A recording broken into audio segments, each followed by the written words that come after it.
because 50% of people with high blood pressure will not know that they have high blood pressure. It is asymptomatic. The brain is just preparing you to overcome or cope with that stressful environment. You start getting into the flight, fight, fear response. Okay? So the sympathetic nervous system starts getting hyperactivated. So then the heart starts beating faster and more vigorously. 10 minutes.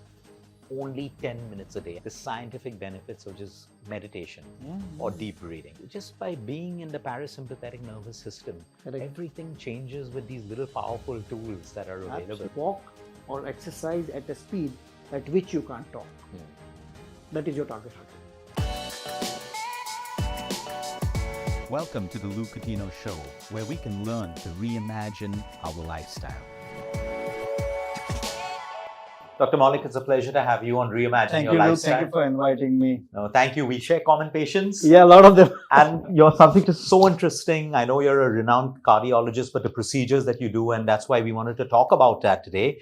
And overall, our audience is always looking at ways to invest in prevention, look after the heart. And if we have procedures to go through, what is the best way to come out of it? How do we look after ourselves after that? So, Doctor, I would love for you to start off with your story. Why this particular field of medicine? Take us through your journey, please. Yeah, okay. Luke, thank you so much for inviting me, first thing. So, I don't belong to Bombay. I think most people know that by now. I'm from a city called Rajkot, which is in Gujarat. My father is a doctor there, he's an MD physician there. And a very humble background. My grandfather was a school principal. Oh, okay. Yeah, and always grew up watching my father do a lot of social service, a lot of treatment for the underprivileged patients, and a lot of community practice. So I grew up seeing that, and I was very good at drawing. My arts was my another forte. So I always knew that if I do something, either I'll be a doctor or I'll be an architect.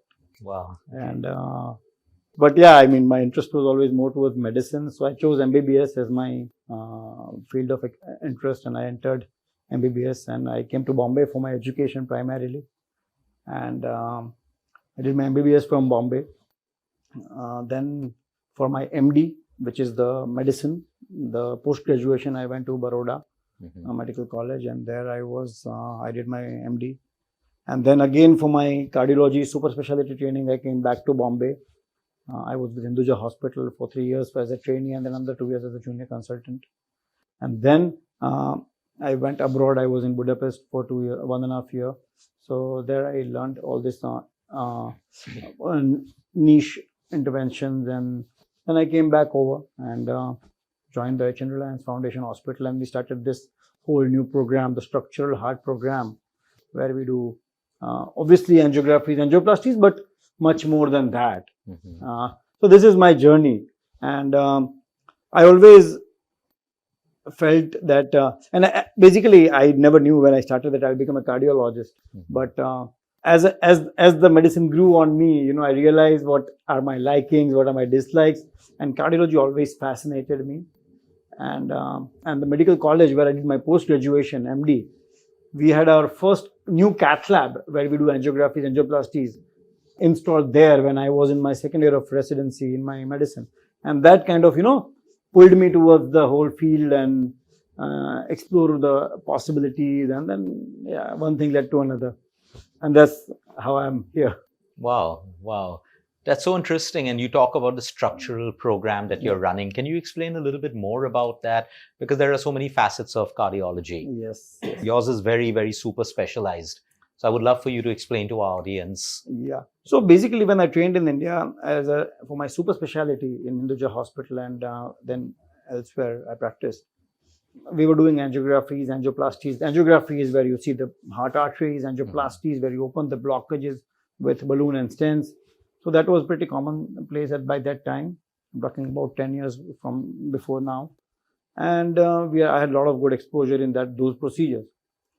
And then there was this new upcoming field, which was very popular in Europe and America, Western Europe and America, but not so much in India. Only a few anecdotal cases here and there. And the experts for these cases used to come from abroad and do the procedure and then go away. So I got very fascinated.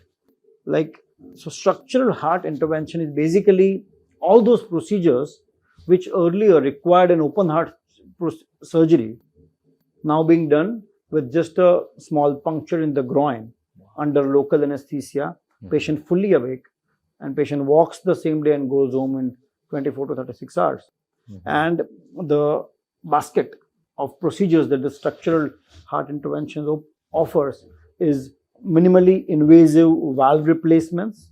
The heart valve, heart has 4 valves, and they ensure that the blood flows in one direction and not in the reverse direction from one chamber to another. So with age, you can have a problem with the valves. So valve replacement, then you can fix holes in the heart, then you can fix a lot of other defects. Sometimes if after a heart attack, patient may develop an artificial hole in the heart or a leak in the heart. All these procedures either required an open heart surgery, or the patients were not offered anything, just left to suffer because the patients were too elderly, too sick, and an open heart was like very risky for them. So like rather not do anything. But now all these interventions form the portfolio of structural heart intervention, structural heart program, and that's what I had at Reliance Foundation Hospital. And now last 8 years we've been running this program, and we are the largest volume center in, I would say, entire central western India for these procedures, and one of the top 3 maybe in the country as well. That's amazing. So you lead this program. Yes, I lead this program. That's amazing. And so since you spoke about hole in the heart, so this is done across ages as well. Yeah. So someone who's suddenly discovered a hole at the age of 60, lived with it throughout their life, and for a baby who's probably born with a hole in the heart. So you'll do it across ages. That's fantastic to know. Doctor, in this space of heart disease today, what are you seeing that is leading to more and more heart diseases as a cardiologist? What do you see? I know you see the symptom, you see what work you need to do. But when you take off your cardiology hat and you look at just the lifestyle of people today, or whatever's causing all these heart problems, what comes to your mind? So I think there are 2 aspects to that question. One, have the heart diseases become more rampant than they were earlier? I don't know. We don't have the data. But maybe yes. Why I'm saying maybe is deaths would be happening with heart disease even 10 years earlier. But we didn't record it. And the impact that a story has today, especially such striking stories, and the recirculation that such stories have today with social media and the multiple platforms that are available, was not there earlier. So, I mean, let's say a young guy died in a gym 15 years back, or while running a marathon. A very famous doctor from Bombay died while running a marathon 12 to 15 years back. That was just a big story in a newspaper, discussed for 2 days, then topic over. Imagine that happening today. It would be news cycles all over the platforms for 15 days, 20 days. So I think awareness and access to information and the amount of information is far more today than it was available a couple of years back. At the same time, yes, I do believe something has happened where the heart disease incidence has increased, especially in younger individuals. And in our country, I would say, if I can go a little bit off topic. Please. I trained in Budapest, where I used to do angiographies, angioplasties, valve replacements, Monday to Friday from 7 a.m. in the morning. The lab would start till 5:36 in the evening. There will be there will be a list of 25 to 30 cases every single day. Wow. Okay. I did not see a single patient younger than 65 years of age, of European origin, coming in with blockages. And I was so shocked, because I was already practicing in India before I went to Budapest. And I was seeing 40 years old, 45-year-olds, 35-year-olds, 38-year-olds coming in with blockages and heart attacks every time, every day. So our genetics is different. There was this one patient that came in who was 43, 44-year-old in Budapest. And he had a blockage, and I was like, wow, this is the first patient I'm seeing below 60. And then my mentor told me that because he's not a original European trace, he's a gypsy. So gypsies trace their origin back to Asia. So genetics. Yes, yes. So, I mean, yes, we are super exposed in terms of genetics. And that's always been there. But I think the lifestyle, the stress, sleep, lack of activity, and taking things for granted, all these things are put together have kind of caused more and more incidence of heart disease. No, thanks for sharing that. I mean, genetics plays a huge role, but with this whole new science of epigenetics, from your experience, I mean, we've seen cases, the fittest of the fittest, if the gene upregulates, you're going to have a problem. We've also seen people with very, very poor genetics in their family, but they they decide to be healthier. They decide to, and they don't get what their parents had. What is your take on epigenetics? I mean, and how can we use it to at least, because I've noticed one mentality in India, which we're trying to change, that, oh, I have type 2 diabetes because my father had it. They accept it too easily, not understanding that we've also inherited maybe the genes, but also the way of living. If my father ate 2 samosas every evening, I'm also eating it. Correct. I deep fried using the same oil, I'm also doing it. So do you think that epigenetics can play a role in heart disease? Forget diabetes. People say everybody in my family is overweight. Yeah, People so take even obesity as a that's true. inherited risk factor, inherited condition, you know. Yes. And that's where it is not right, you know. Yeah. Like you're like, please, you got to do something about it. Yeah. Okay. And this has been like told umpteen number of times. There are risk factors which you can change. There are risk factors you cannot change. Yeah. Mm-hmm. Now, genetics or epigenetics is a risk factor where you cannot change. You cannot change your parents. Correct. Yeah. As I said earlier, it's not one thing. Mm. It's a combination of multiple factors. So you may have, 2 things which are against you, but you can change the other 4 things and make the impact of those 2 things much, much smaller. You may have inherited genes and have got diabetes, and your father had history of high cholesterol, your grandfather had it, and you also have it. This is not something you can change. Yeah. But what you can change is, you can be very careful with your diet. Mm-hmm. You can be very careful with your exercises. You can be very careful with your regular checkups and keeping your numbers under check. Sleep, stress, controllable. Absolutely. Yeah. As of now, we are not at a stage where we can say, because you have identified a gene which is responsible for particular type of problem in you, we can treat it. No, we can't treat genes yet on a large scale. But yes, we can definitely identify that, yes, I am at an increased risk, and there are genetic testings where there are particular genes which make you more prone to develop cardiomyopathy, or particular genes which make you more prone to develop coronary artery disease or blockages. Knowing, you can know that, okay, I'm more super exposed and I need to be aware about other things. Yeah. No, that makes absolute sense.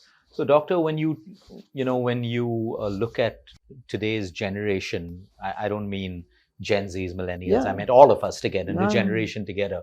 What are some of the tests that we should do, like screenings at, different ages, especially since it's happening earlier? What are some of the screenings that you would advise us to do? No age is a number that I want to give, that, okay, anybody more than 25 or 35 or 45 should do regular tests. I want to say that know your risk. First, know where you stand. Yeah. Okay. If you are standing in mud, you wouldn't dance. But if you're standing on the solid ground, you would be free to dance. Nice example. Yeah. So see where you are. Let's say I'm 35.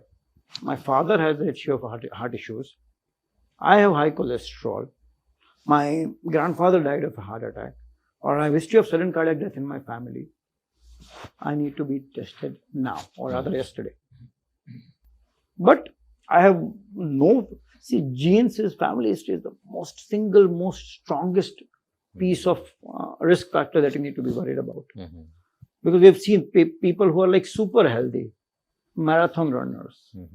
And that guy is a friend of mine, and he tells me, Maulik, you better fix me, and super athletic, slim, runs marathons, but he knew that his father had 3 angioplasties and 2 bypasses. before he died at 70. So at 36, we were doing tests since quite long. At 36 years of his age, we did an angiography.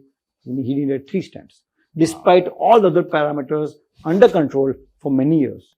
So genetics is the single most important factor here. That is, I think, what I believe one should do.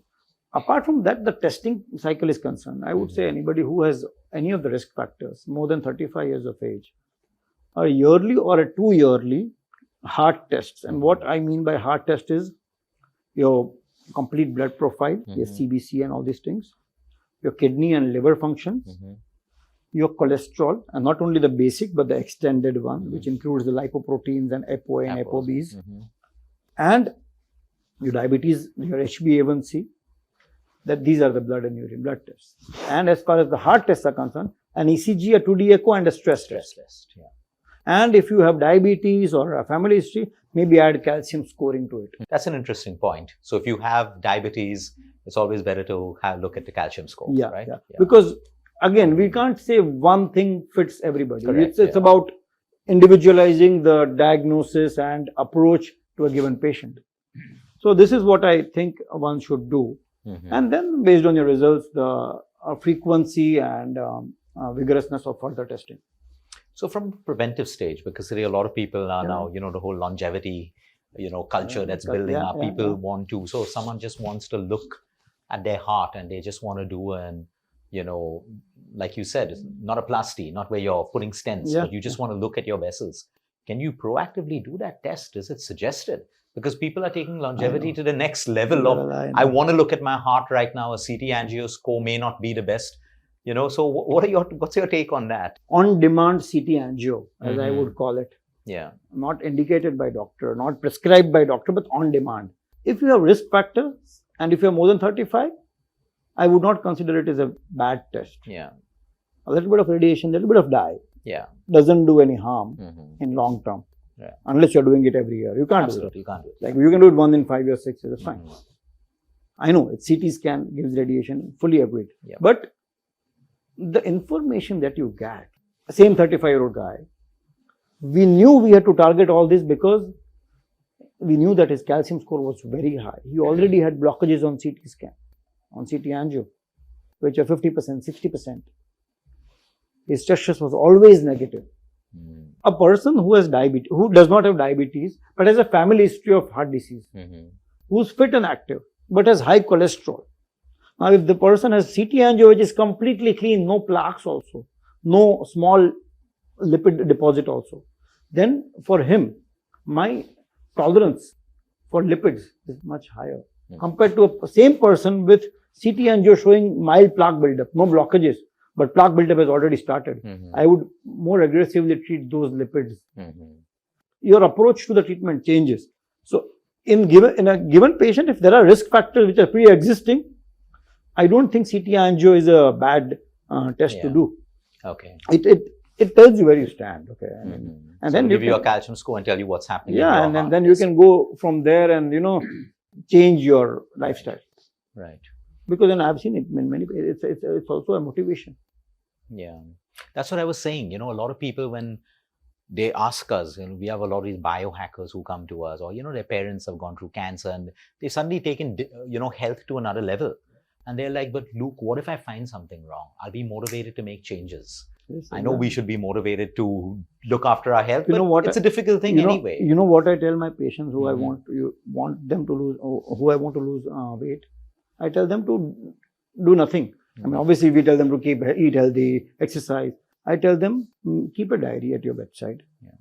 Every day morning, wake up, first thing in your night suit, weigh yourself and write it down. Today's date, 24th of March, weight is 68.5. 25th of March, weight is 64.5. Same. Let it be same every day. Even this number, writing every day gives a positive reinforcement and a boost to, like, okay, I think I should change it. Can I do something and get 200 grams less? Yeah.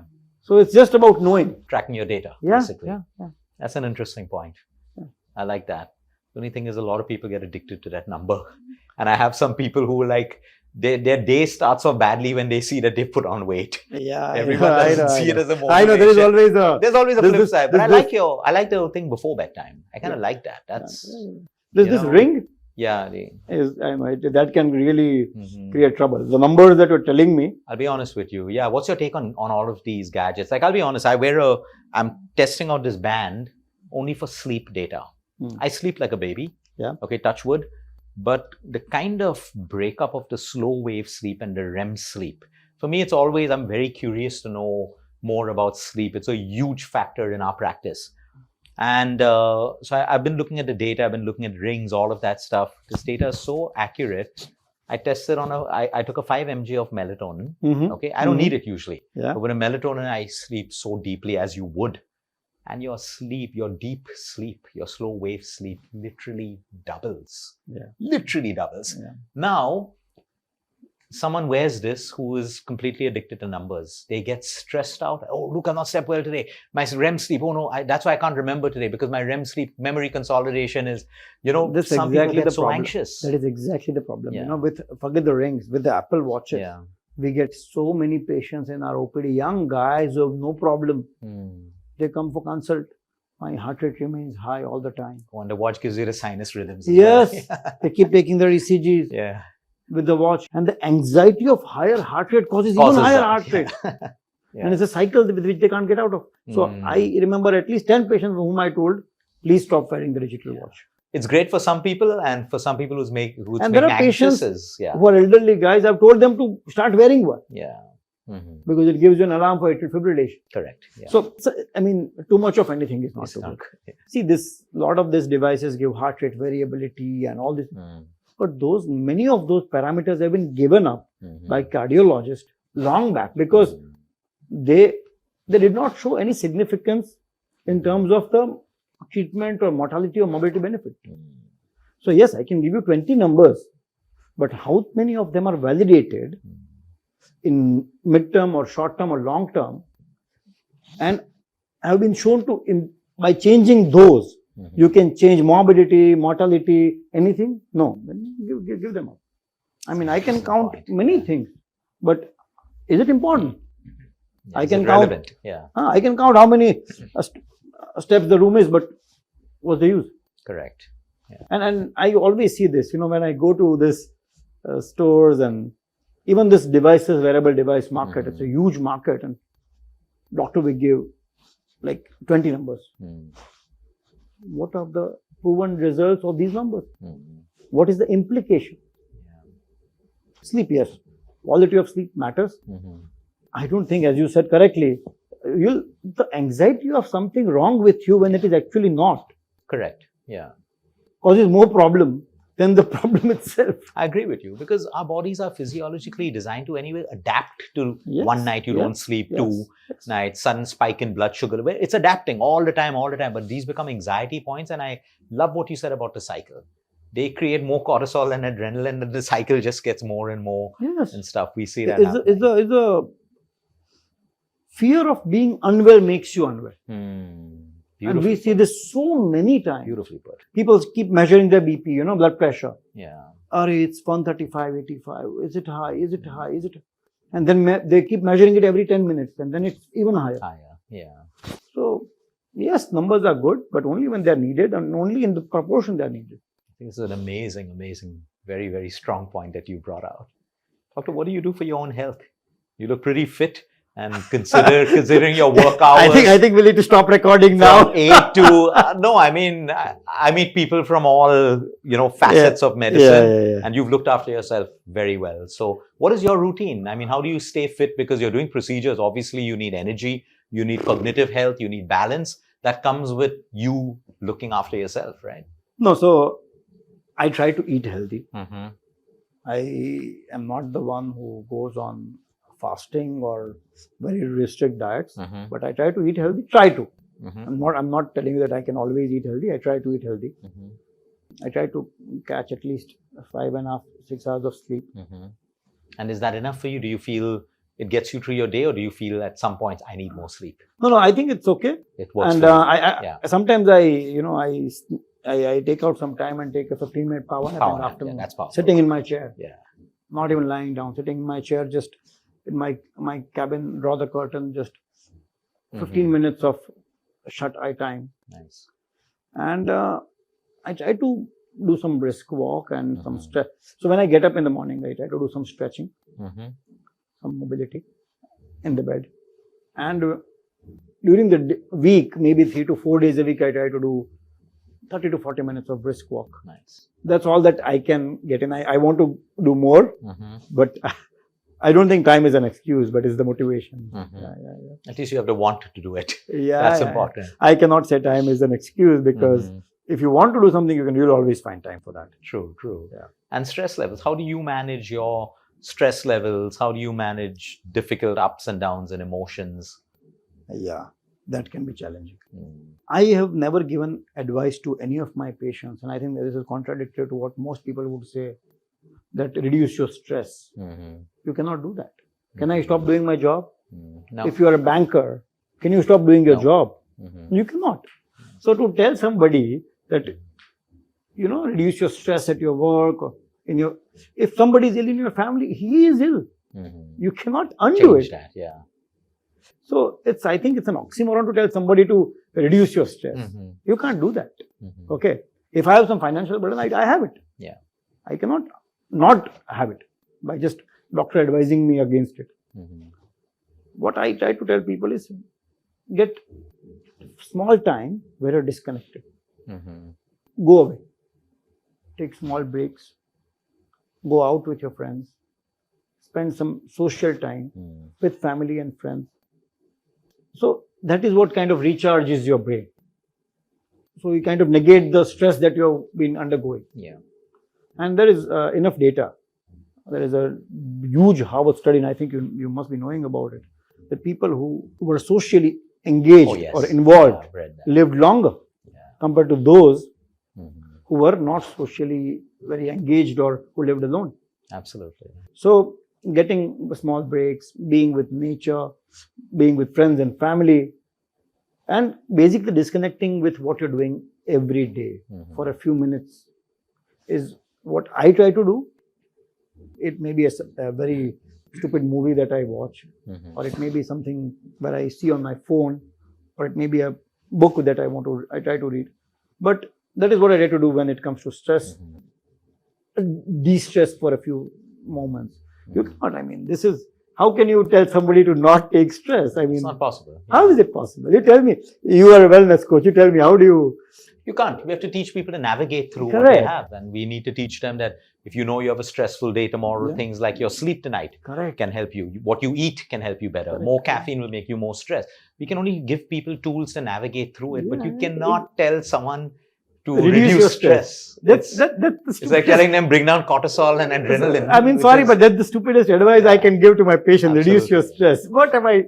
Absolutely. Absolutely. And our patients don't question us, but somebody someday will question. Doctor, tell me, how do I reduce my stress? Yeah. But I love that you brought up this point, because we've had many patients come to us saying, hey, Luke, and my doctor said change the way you eat, exercise, and also to get rid of my stress.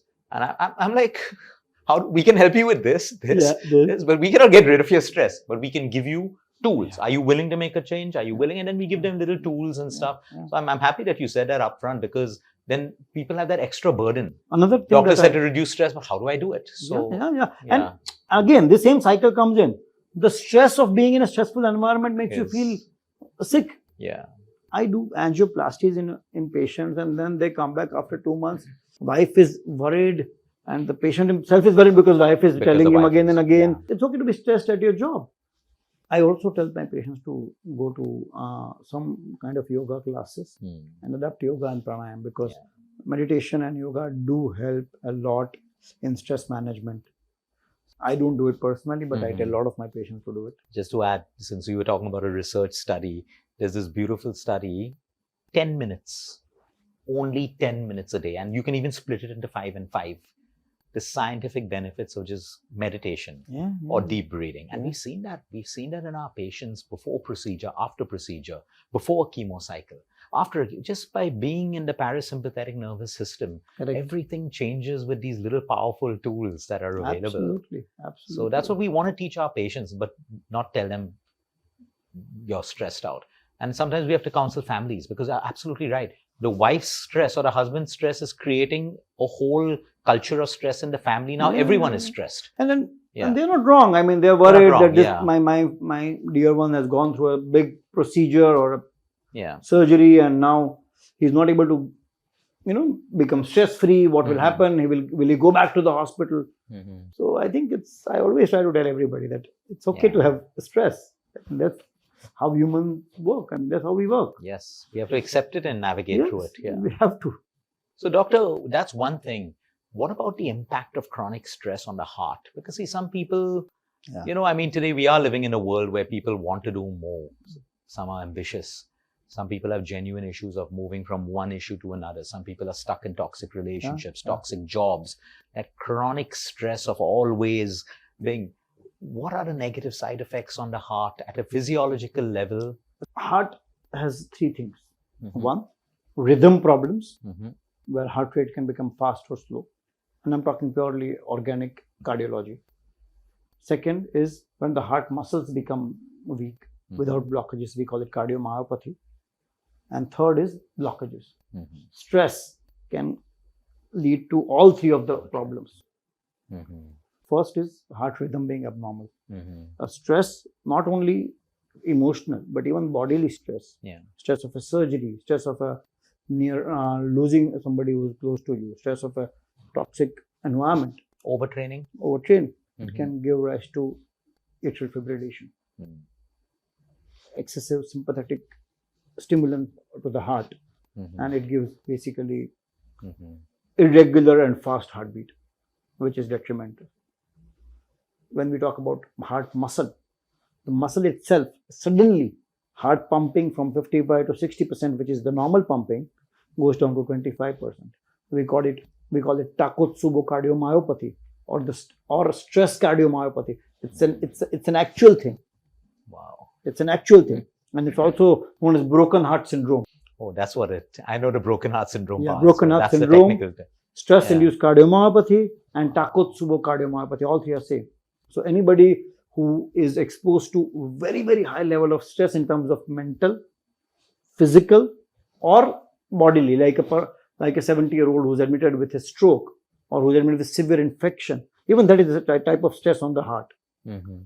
Anything that has excessive stimulation of sympathetic system Mhm. will lead to heart suddenly becoming weak, ballooned out, and not functioning effectively, and patient goes in heart failure. So this is, and then there are no blockages. It is just the heart muscle giving up. Okay. If you do an angiogram, you see completely clean arteries. Wow. So this is when you call about muscle. And the third is blockage. Blockages can be slowly growing or suddenly coming up. All heart arteries will have some plaque deposit. Plaque is like a cholesterol bump in the lumen of the artery. Okay. So that plaque has a cap which is protecting it. So like if this is the lumen of the artery, Mhm. there is a small plaque which is protruding inside the lumen, which is not causing any narrowing. It is just 20, maybe it is just 20% narrowing there. Mhm. Okay. So now it's not a blockage. It's just Blood a is still plaque. flowing. Blood is flowing smoothly. Mhm. The plaque is made up of cholesterol or the Mhm. LDL, the bad cholesterol, small particles LDL. Now that LDL is not exposed to blood Mhm. because it is protected by a cap, okay, which is the covering of the plaque. Mhm. This cap can rupture and expose the toxic LDL content to the bloodstream, which will propagate suddenly platelet and all the clotting factors to come and stick there, and the artery will become from 20% to 100% blocked in no time. And it's only actually repairing itself. Yes, and Wow. this rupture of this fibrous cap of a Mhm. plaque is also because of stress. Wow. So stress can give rise to rhythm problems, muscle problems, blockages, Blockages. all three. So, doctor, I just love how you explained it. So basically, if we go into endothelial function, which This is our is what blood it is, vessel, yes. this is exactly Yeah, we're talking about endothelium. endothelial function. So there's broken heart syndrome. Okay. I knew you would come back to that. I want to come back to it from a different feeling. Yeah, See, yeah. broken heart, romantic relationship, no. But what when sometimes your heart feels a particular emotion so strongly, like let's not say grief, not breakup, romantic relationship. Like you're missing someone so much, you actually feel your heart kind of, it's like a painful, it's a sinking feeling. Sinking feeling, like a pain, or you're longing for someone, or you're whatever. It's a kind of stress then, because of your thoughts and emotions, which is creating that longing, but is the heart feeling it that way? Not always. Okay. So I'll tell you what happens is, you don't feel your normal heartbeat. Yeah. Normally heart is beating, but you don't feel it. But if your BP or blood pressure is high, so when I say my blood pressure is 120/80, 120 systolic, that means heart is generating a pressure of 120 with every beat. Okay. Now, if I am in a stressful environment because of any of these things that you said, one, heart will beat faster, and two, the pressure will be much higher. Basically, the brain doesn't know what's happening. The brain is just preparing you to overcome or cope with that stressful environment. You start getting into the flight, fight, fear response. The sympathetic nervous system starts getting hyperactivated. So then the heart starts beating faster and more vigorously. And that's when you feel that kind of choking or pressure inside your heart. I get it. So if I'm thinking about someone I'm missing, I'm relating that feeling to So that's basically what you feel when you have overstimulation of heart. Because heart doesn't know whether you are in a fight, flight, fear, whether you have to now run, whether you have to fight somebody. It's the brain. Sometimes, on the road, you get into a road rage and suddenly you feel palpitations. Or before exams, you feel palpitations. This is that brain preparing heart for the next course of events. The cortisol shoots up and the heart becomes more like, like you'll be ready for everything now. Like, wow. Thank you for explaining that, doctor. So, doctor, if I had to ask you, what are your okay, before I come to that question, I was in Africa 2 years ago and I got invited by the local Maasai tribe, by the head doctor. So I spent a lot of time. Amazing. Yeah, because the whole idea was there was no cancer in the Maasai tribe till before COVID. After COVID, they had their first case, second, not because of COVID, because a lot of things changed, government grants changed, children started going to public schools, so food habits started changing. There's a beautiful connection of all of that. This doctor who practices, they have their own tribal medicine, had taken me through this particular meditation. Until date, I don't understand, and because of language issues, he tried to explain it, but even a translator couldn't explain it because the translator was not a doctor. I want to take a chance and ask you today. So we did this amazing meditation under moonlight where he just said, focus on your heartbeat. We did some breathing. There were some people dancing around, like a whole kind of a tribal thing. Complete silence. So now that you focus on your heartbeat, now I want you to take your attention and focus on your little finger.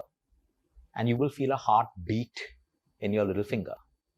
Okay, I moved my attention and there was like a throbbing in my little finger, like a little heartbeat. He said, now go to your large toe. I felt the same sensation and I could feel it everywhere.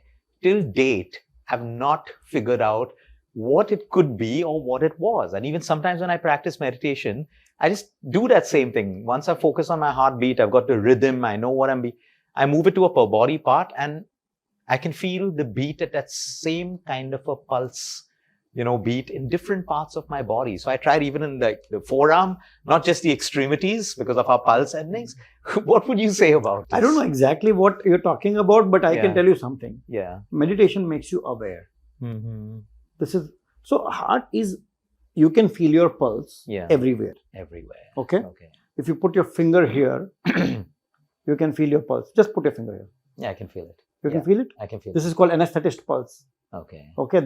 When the patient is being operated on table, anesthetist who's giving anesthesia doesn't have access to this pulse or this pulse. So it uses. They just got it. This gives a lot of information about heart rate, volume of pulse, what must be the blood pressure, a lot of things. Okay.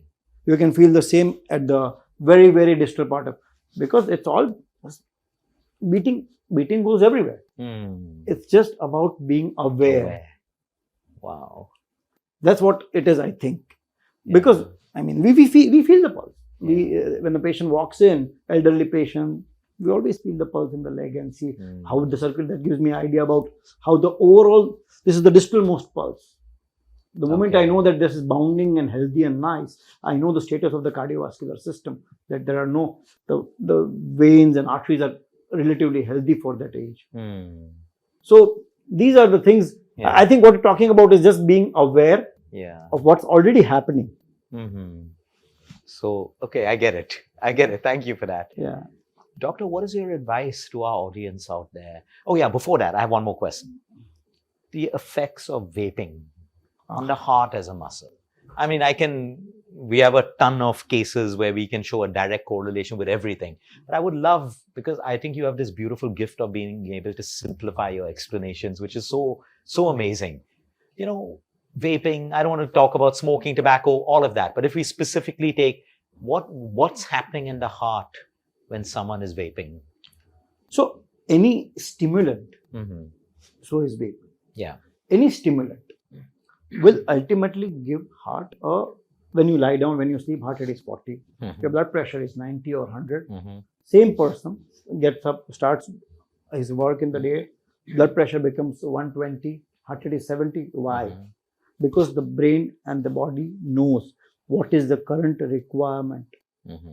When you try to disturb this by anything, it is detrimental. So basically, you're disturbing homeostasis. Correct. Okay. And all CNS stimulants, all neurological stimulants have adverse effect on heart. Forget about blockages and all. It's just trying to change the way heart receives signals from brain in terms of what the heart needs to do right now. I may be talking to you with a heart rate of 70, and the moment I become angry, I'm not exercising, that rate will become 100. Why? Because now the heart knows that I may get into a fight. The brain is giving that signal. But if everything is happening as per the whole system homeostasis. Yeah. And when you smoke, when you take CNS stimulants, when you take any substances, you're messing basically with this signaling. Yeah. And that is going to have a detrimental effect. There's something called as holiday heart syndrome. Just like broken heart syndrome, there's something called as holiday heart syndrome. What's that? NHS in UK and in US, they observed that people were coming to the ER on early morning of the weekends, the next day morning after a Friday, like Saturday morning or Sunday morning, with abnormal heartbeats, more of chest pains and more of all these things. They realized that all this substance abuse, whether it is alcohol, caffeine, or anything, causes detrimental effect on the heart. Some long, some immediate. And the heartbeat becomes irregular, goes out of the rhythm. Patient starts feeling, sometimes it suddenly goes into a mode where the heart starts beating at 180, 200 beats per minute. So this is called holiday heart syndrome. So anything that messes with the signaling causes the problem. So an overdose of caffeine, too much caffeine, that's why people feel jittery, heart rate goes up automatically. So many times patients come to me with, my Apple Watch is showing heart rate, doctor, what to do. And then you ask them, they have this fancy coffee machine with the coffee beans imported directly from Ghana. And they take every 2 hours, 2 big shots. Now, I mean, come on. I'm laughing because I got a fancy machine, but I have only one a day. But no, but that's the solution and the problem both are with you. So when you're doing the smoking and the coffees and the espressos together, I'm getting what you mean by this. The signaling is you're out of homeostasis for that long, basically. Yes. Because it's designed in a particular way to function in a particular way. Yeah. And you're disturbing that. Doctor, what's the advice that you would? This has been absolutely fabulous. Thank you so much for being so generous with your information, your knowledge, your experience, and making it simple for everyone to understand. There's so much passion in the way you speak and explain. What advice would you like to leave all of our audience? Just as a cardiologist, as a human being aware of what's happening in our world today, what advice would you like to leave us with? I would just like to say that be aware. Know what are your risk factors Mhm. and what you can do to change it. Yeah. That sums up everything. Mhm. We see, and I tell this many a times, just take care of 4 C's. Okay. First is check, Check. care, Okay. consult, and cure. Cure. Mhm. Check is know your status. Mhm. Check your lipids, check your diabetes, check your blood pressure. Because 50% of people with high blood pressure will not know that they have high blood pressure. Mhm. It is asymptomatic. Mhm. Your BP may be 170, but you have no symptoms. Mhm. But that doesn't mean it is not causing the detrimental effect on the kidneys, on the brain, on the eyes, everywhere, Yeah. on the heart. So checking, regular checkups. That is first C. Second is care. When you know that once you've checked all these things, you know that I'm exposed, care for your heart with exercise, healthy diet, and healthy habits, Mhm. which includes obviously good sleep. Mhm. And very easily doable is good sleep. Yeah. Some kind of activity, Yes. maybe just a brisk walk. Mhm. I'm going off topic, but brisk walk there is a talk test. Mhm. So they always ask me, what is my target heart rate? What my watch should tell me? Mhm. What my ring should tell me? I said nothing. Mhm. Walk or exercise at a speed at which you can't talk. Mhm. That is your target heart rate. Got it. And it will keep changing as you start getting better with your fitness. So then you increase your intensity or your Yes. speed. Yeah. So then you don't need to ask your doctor whether I'm in my 70% zone or 80% zone or 90% zone. Mhm. Walk at a speed at which you can't talk. That is called talk test. Mhm. So that is the care that you take. Exercise, diet, sleep, Mhm. and avoiding all the substances like smoking and all of this. Third is consult. We see so many patients doing or people doing, and I'm sure you also get them, bunch of reports, Mhm. like full 20 pages of battery of tests, but no action on that. Yeah. Okay. They do it every year, every 6 months, Mhm. but no action. So consult a doctor Yes. with the reports. You've done the reports, so consult somebody and Mhm. find out what you need to do. Just because your father had high cholesterol Mhm. doesn't mean you need to have high cholesterol, and doesn't mean it is not harmful. Correct. So that is consult. Mhm. And last is cure. Mhm. So much resistance I find in young people when I tell them that you have to take a statin for cholesterol, Mhm. or when you take a medicine for your blood pressure. Mhm. Doctor, once I start it, I'll have to take it for life, Mhm. so I don't want to take it. Mhm. Obviously, there are ways when you can completely stop blood pressure and cholesterol medications. Mhm. If you change your diet, Yeah. change your sleep, change your eating habits, you can get off all these medications. But you'll have to at least start. Yeah. And I always tell this, start with both lifestyle modification and medicine. And medicine together. Absolutely. Because it may happen that at the end of 6 months, because I always see, doctor, can I try for 6 months and then we can see? Mhm. I said, no. Yeah. Start now. In short term, these medications are anyways low doses and not going to be causing any side effects because they're very safe. Billions take it. So last C is consult. So these 4 C's, if you do, you can probably keep the heart disease at least away. And if not away, pick up in time and treat. So that's, I think, what I'd like to tell everybody about the 4 C's. Dr. Maulik, thank you. This has been just beyond amazing. Thank you very Such much. a beautiful, beautiful session. Thank you so much for your Yeah. time. I truly appreciate your knowledge and everything else. And Sure. I hope everyone watching this can actually move to action now. Thank you. Yeah. Thank you very much.